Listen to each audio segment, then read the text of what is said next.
to 100 firefighters out battling flames in Northeast D.C. right now. Our Joy Wing is there live right now. Joy, you've been gathering information for the last few minutes. What can you tell us? We just got an update from the fire chief, and he says that they have 100 personnel on scene, 20 units. This is a very heavy response right now that we're seeing here in the area. One person critically injured, life-threatening, taken to the hospital. Looking behind me, you can see only a portion of just how active this is, because we are saying that we are seeing this span blocks in terms of the first responder response that is out here. Zooming in even closer, you are seeing that ladder that is going up to one of those apartment buildings that are impacted. A total of 3 buildings impacted. There's the main one in the middle where the fire chief says the fire originally started, where they found this man who was taken to the hospital. Next to it, there are 2 other units. Another one vacant, also 4 units in that building as well. And then the other one adjacent to it, the one that's also next to one of the buildings that originally where the fire started, that one's actually occupied. And the fire chief says he can't really tell us the extent of that damage, but we can say that the 2 units that are vacant, he says they are under construction. And so it's tough to really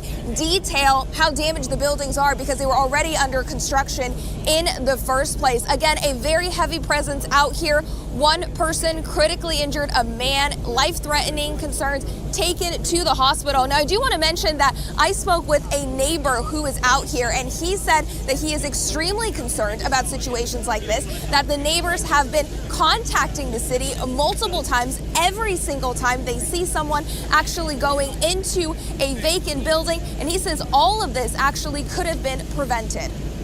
They're vacant buildings. They should be secured so that people can't enter. Myself and other neighbors have called the police. I don't know how many times whenever we've seen folks go into the buildings, which we know are supposed to be uninhabited. The police may or may not come. Typically they do eventually, but there seems to be no resolution to the problem.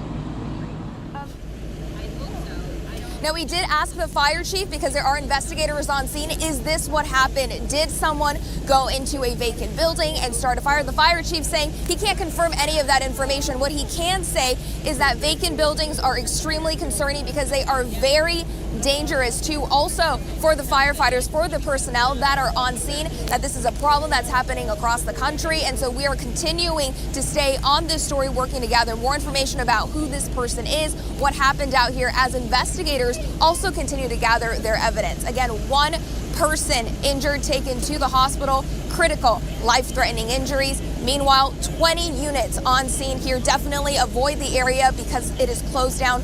4 blocks, making room for all of the firefighters and the personnel that are on scene, totaling about 100. Live in D.C., Joy Wang, 7 News.